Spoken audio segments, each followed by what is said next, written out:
ನಮಸ್ಕಾರ ವೀಕ್ಷಕರೇ, welcome to divine media. ನೀವೀಗ ನೋಡ್ತಾ ಇರೋದು ರಾಮಲಲ್ಲಾನ ಜನ್ಮಭೂಮಿ. ರಾಮಲಲ್ಲ ಅಂದರೆ ವಿಷ್ಣುವಿನ 7ನೇ ಅವತಾರವಾಗಿರ್ತಕ್ಕಂತಹ ರಾಮನ ಬಾಲ ಅವತಾರ. ಈ ಬಾಲ ಸ್ವರೂಪಕ್ಕೆ ರಾಮಲಲ್ಲ ಅಂತ ಇಲ್ಲಿನ ಜನ ಕರೀತಾರೆ. ಅಂತಹ ಪುಣ್ಯಕ್ಷೇತ್ರದಲ್ಲಿ ಇವತ್ತು ನಾವಿದ್ದೀವಿ. ಅಯೋಧ್ಯೆಯ ಈ ವಾತಾವರಣ ಮೈ ಮನವನ್ನು ಪುಳಕಿಸಗೊಳ್ಳುವಂತೆ ಮಾಡುತ್ತೆ.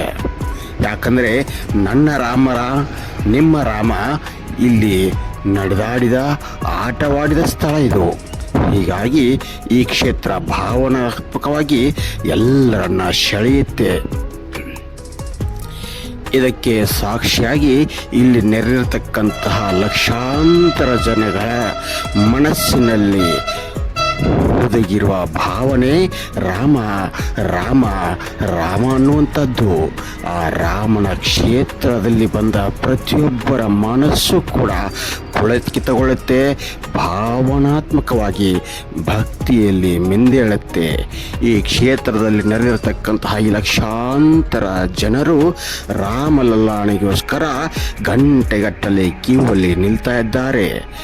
ನೋಡಿ, ಈಗ ನೀವು ನೋಡ್ತಾ ಇರ್ತಕ್ಕಂತಹ ಈ ಜನಸ್ತೋಮ ಲಕ್ಷಾಂತರ ಸಾವಿರಾರು ಹಲವಾರು ವಿಭಾಗಗಳಿಂದ, ಜಿಲ್ಲೆಗಳಿಂದ, ರಾಜ್ಯಗಳಿಂದ, ಗ್ರಾಮಗಳಿಂದ ಎಲ್ಲರೂ ಬಂದಿದ್ದಾರೆ.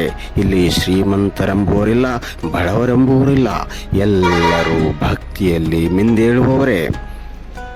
ಶ್ರೀ ಕ್ಷೇತ್ರದಲ್ಲಿ ಈಗ ಲಕ್ಷಾಂತರ ಜನಸ್ತೋಮ ಇರುವುದನ್ನು ನೀವು ನೋಡ್ತಾ ಇದ್ದೀರಿ. ಚಿಕ್ಕ ಮಕ್ಕಳೊಟ್ಟಿಗೆ ಬರುವಂತಹ ಕ್ಷಣ ಇದಾವುದ ಅಲ್ಲ. ಯಾಕಂದರೆ ತುಂಬ ಜನಸ್ತೋಮ ಇರೋದರಿಂದ ಇಲ್ಲಿ ಕಷ್ಟವಾಗುತ್ತೆ, ವೃದ್ಧರಿಗೆ ಆಗಲಿ ಮಕ್ಕಳಿಗಾಗಲಿ. ಇನ್ನೊಂಚೂರು ಅಂದರೆ ಈ ಒಂದು ತಿಂಗಳು ಮುಗಿಸ್ಕೊಂಡು ಫೆಬ್ರವರಿಯ ನಂತರ ಮಾರ್ಚಲ್ಲಿ ಬಂದರೆ ಇಲ್ಲಿ ಒಳ್ಳೆಯ ದರ್ಶನ ತಮಗೆಲ್ಲರಿಗೂ ಸಿಗಬಹುದು. ಯಾಕಂದರೆ ಜನಸ್ತೋಮ ಬಹಳಷ್ಟು ಇರೋದರಿಂದ ತೊಂದರೆ ಆಗುತ್ತೆ ಮಕ್ಕಳಿಗೆ. ಹಾಗೆ ಇಲ್ಲಿ ಹನುಮಾನ್ ಗಡಿ ಅಂತಕ್ಕಂತಹ ಅದ್ಭುತವಾದ ಇನ್ನೊಂದು ಸ್ಥಳ ಇದೆ. ರಾಮಲಲ್ಲಾನ ದರ್ಶನವಾದ ಮೇಲೆ ಹನುಮಾನನ್ನು ನೋಡಲೇಬೇಕು. ಯಾಕಂದರೆ ಇದು ಪಂಚಮುಖಿ ಹನುಮಾನ್ ಅನ್ನುವಂತಹ 4 ದಿಕ್ಕಿನಿಂದ ಕೂಡ ಆತನನ್ನು ದರ್ಶನವನ್ನು ಮಾಡಬಹುದು.